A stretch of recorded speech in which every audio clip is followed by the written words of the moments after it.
Okay, so this video is for people who just got this camera, the Olympus OMD E-M10 Mark II, and you're not sure where to start. Maybe this is like your first real camera. Maybe, you're kind of new to photography and you're not sure what to do when you get one of these kind of cameras.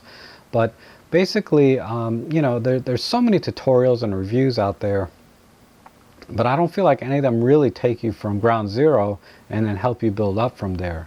Okay, specific to this camera. So I'm going to show you basically today, I'm going to show you basically 5 things I think will give you a good baseline or a good foundation so that you can grow with this camera and start to learn all of the other features. Okay, but let's just set up the 5 basic things I think are the most important things you should do when you get this camera. Okay, and those 5 things are basically, one is you need to learn how to reset the camera back to factory default, okay, and format a memory card.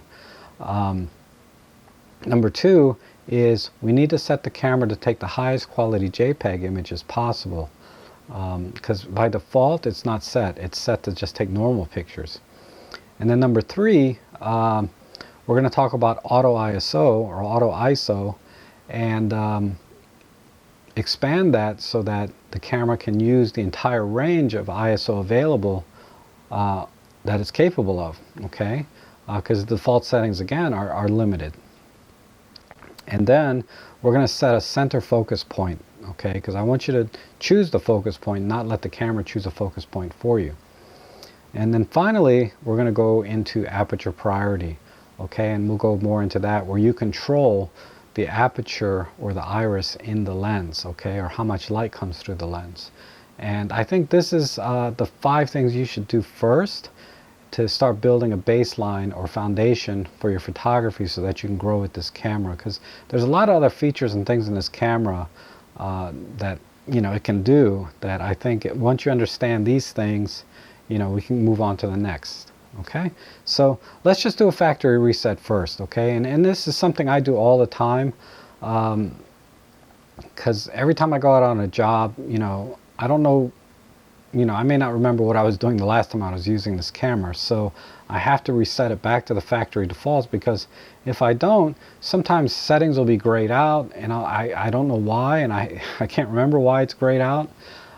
Because a lot of the settings in the camera are codependent. You change one thing here, it'll change this setting over here without telling you. And then sometimes it'll even gray out so that that particular feature or setting is not even available. So doing a full factory reset gets you back to a baseline that you can build from. So let's do that first.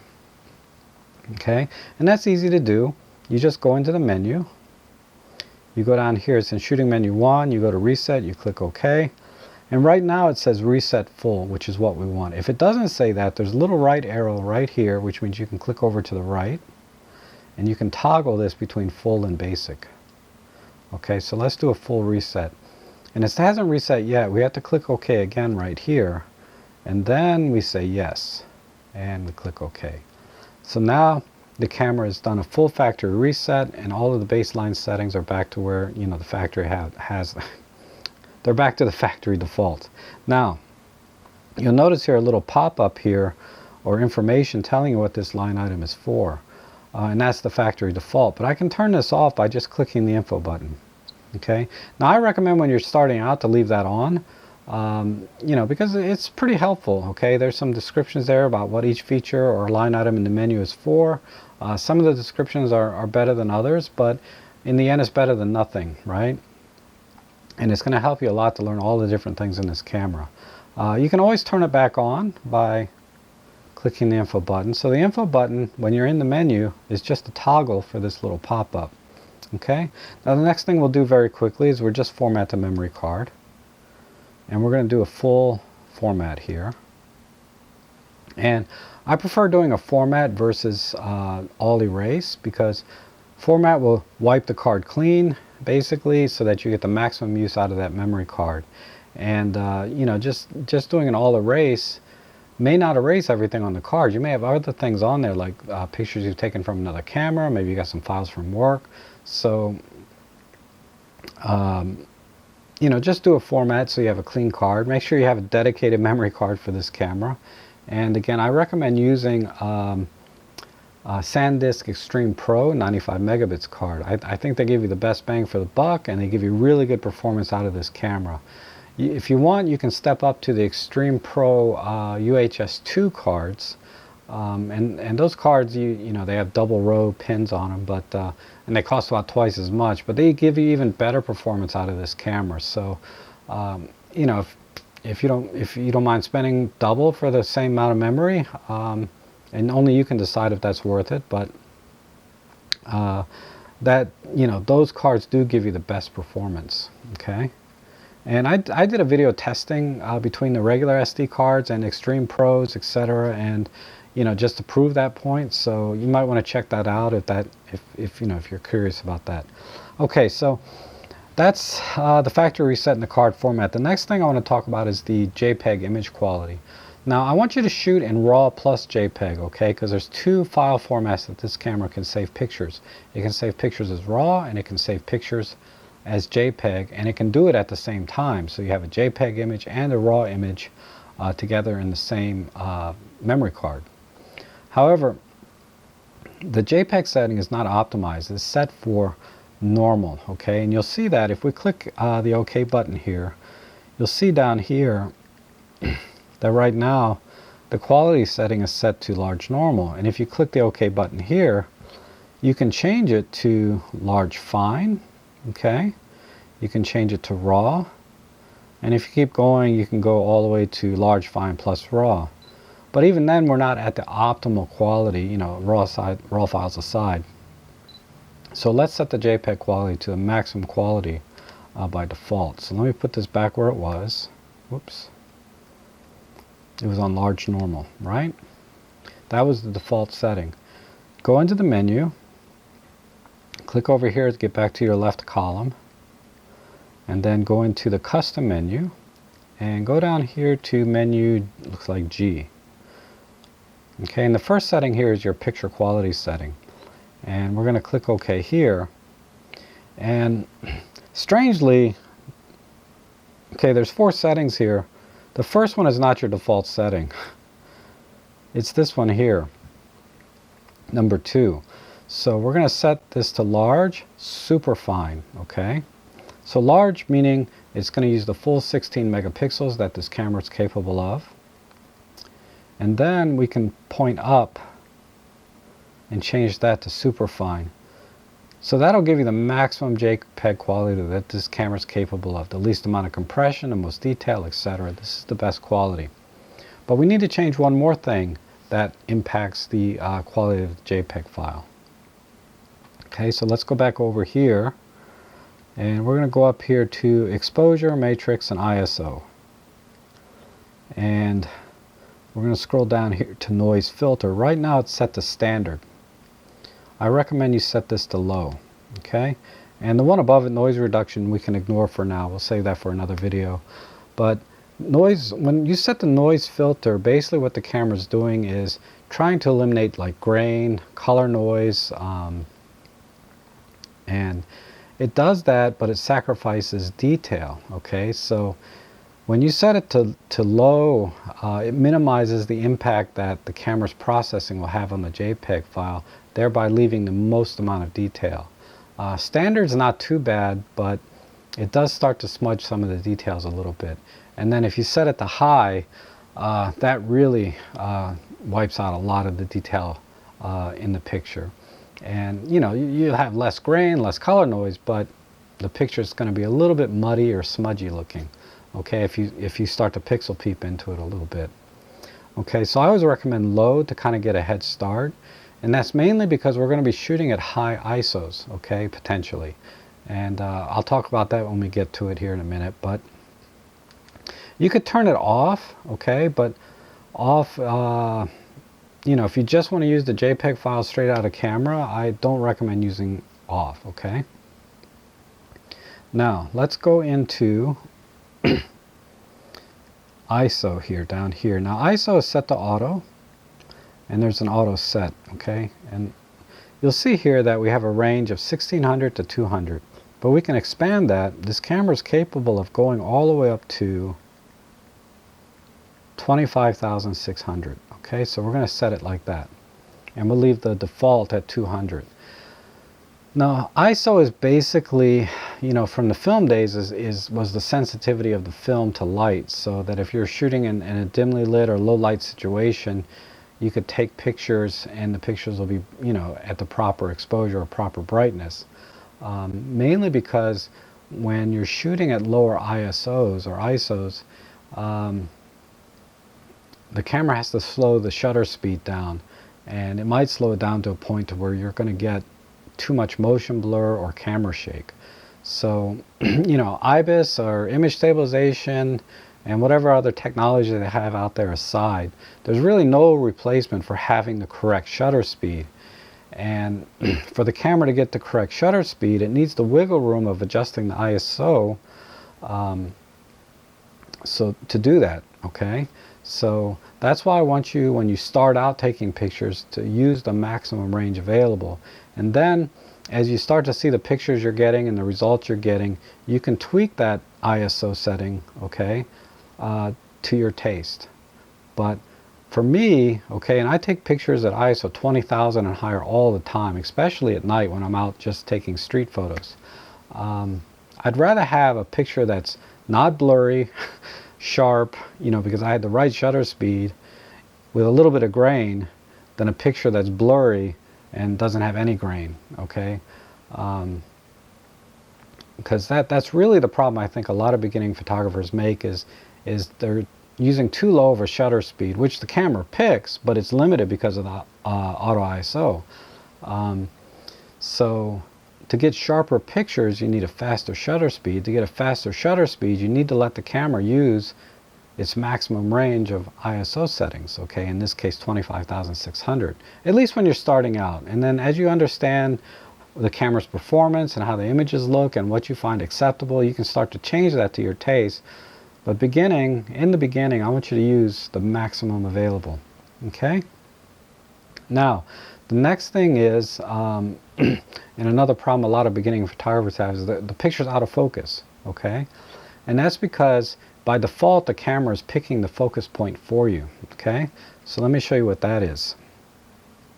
We'll go into the Super Control panel, and you'll notice, just real quick, that now this says large superfine instead of large fine, and that's why we changed the number 2 pixel quality setting and not the first one, which again I think is another Olympus mistake. But let's go into the autofocus area, and you'll see all these squares in here, and everything in the green here, everything here that you see in the green is where the camera is going to look for a focus point. And it looks for a focus point mainly based on the most contrasty area, okay? Difference between black and white, for example. So if I half press the shutter button to acquire focus, you'll notice that first the focus point was down here, now it was up there. Whoops. Now look. See how it's kind of jumping all over this little TIE fighter?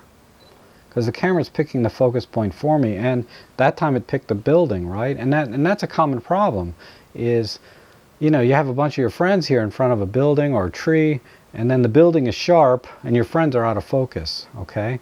So you need to be picking the focus point yourself. And I don't care what kind of technologies they have, you know, if they have, you know, eye detect, face detect, dual pixel, hybrid focus, I don't know. Anyway, there's no substitute for you picking the focus point, okay? So how do you do that? All right, so you click OK here. We're in the AF area box. We click OK here. And then you just push the up arrow on the D-pad. And then we'll go over here to the center and click OK. So now the camera is always going to pick that center focus point. So when you're taking a picture of, say, your friends in front of a building, you can focus on their face by half pressing the shutter button, and then once you've acquired focus, you know, take the picture. So let's say, for example, in this scenario, my friend is here sitting in the cockpit of this TIE fighter. What I can do is just focus right there, recompose, because I want to get these buildings in the shot, and take a picture. And my friend over here in the cockpit will be in focus, but then I can recompose and get everything in the scene that I want. Okay? And that's really the best way to start to learn to use the autofocus system. And the only time I use the face detect, eye detect stuff is when I hand the camera to somebody else, okay? And, you know, most people don't know how to use a camera. So I just put everything on eye auto and give it to them to take my pictures with me and my friends. So the other way you can pick a focus point is by using the touch screen, okay? So you'll notice down here that there's an icon, green, and it looks like a little button with a finger on it. Okay, so what that means is that you pick a focus point by touching the screen and it'll take the picture at the same time. So again, if I wanted to take a picture of, you know, if I have pressed the shutter button here, it's still on the center focus point, right? But I can touch the screen here on the cockpit and it'll focus on the cockpit and take the picture. And you can do that. Let's say I want to focus on the building, or I want to focus on this taxi. Okay. Another way to choose your focus point is you can touch this icon here. That turns it off, okay, so that now the touch screen is not doing anything. And that's handy for, like, some people are having problems when they have the camera up to their face, their nose is changing the focus point for them. So this is one way to avoid that, okay? But then if you toggle this again, you'll notice there's just a little finger there with the screen, okay? Now you can pick a focus point without it taking a picture, okay? And let's say I want to focus on this taxi again. Now that it's focused, and I get a little green dot up here when it's acquired focus, okay? And then I can take the picture. So those are the two ways to take a picture with the, you know, where you pick the focus point, okay, and not the camera, is basically with the touch screen or half pressing the shutter button. Now, you'll notice that I'm half pressing the shutter button and it's not going back to the center point. That's because we changed it with the touch screen. So all we have to do is turn that off. So we'll just hit the off button here. And now when I hit the shutter button, you'll notice it went back to the center. Okay? And that's it. All right, now, the last thing I want to talk about is what mode you need to be shooting in. And I want you to start shooting in aperture priority. And all that means is that you're telling the camera you want to control the aperture of the lens. So what is the aperture of the lens? Well, basically, inside the lens, and I don't know if you can see this or not, there's a little iris inside that opens and closes, okay? And this is a manual lens, so I can show you. But this tells as the aperture closes, less light gets into the lens. As it opens up, more light goes in, right? So I want you to take control of that first, of all the settings that you can control, okay? Aperture, I think, is probably the most important one that you need to have control over. And it's also the most important one to understand because it's going to affect all of your photography in the future. I think all of your buying decisions for other cameras and lenses, flashes, etc. Understanding what aperture is really important. And that's all it is, okay? So, how do you get the camera into aperture priority? Now, I happen to have this camera in aperture priority now, but it's controlled by the mode dial here on top. So you can change this to S. Okay, there's PASM plus all of these other icons and modes. But just turn the dial to A so that the A lines up with the line there. And you can confirm that because you have a little A down here in the corner. So now you know you're in aperture priority. The next thing I want you to do is change the aperture to change the lens to its maximum aperture, meaning I want that iris to be wide open so the maximum amount of light comes into the camera. Okay? And the way you do that is you can do that with this little F number. Right now you'll see this F 5.6 down here. Okay, that's not the maximum aperture of this lens. Okay, the way you get to the maximum aperture is you want that number to be as small as possible. So I just rotate this clockwise, the rear dial, and you can see that number is going down. And now it's stopped at f1.7, doesn't matter how much I turn this dial. So now I know I've reached the maximum aperture of this lens. And this is the Panasonic 25mm f1.7, which, you know, usually when you see lenses for sale, they always advertise the maximum aperture. Okay, and that's what I mean by it's going to help you make decisions later when you understand what this number is. And the reason I want you to shoot at the maximum aperture is because, again, that lets the most amount of light into the camera, thereby letting you use faster shutter speeds, thereby getting less blurry pictures. Okay, and again, there's no substitute for the right shutter speed in a camera. And that's also why we want to use the maximum ISO this camera is capable of, again, so that you can use the maximum shutter speed. So having the maximum aperture and the maximum range on the auto ISO gives you, that combination will let the camera choose the fastest shutter speed that it can, so that you get less blurry images.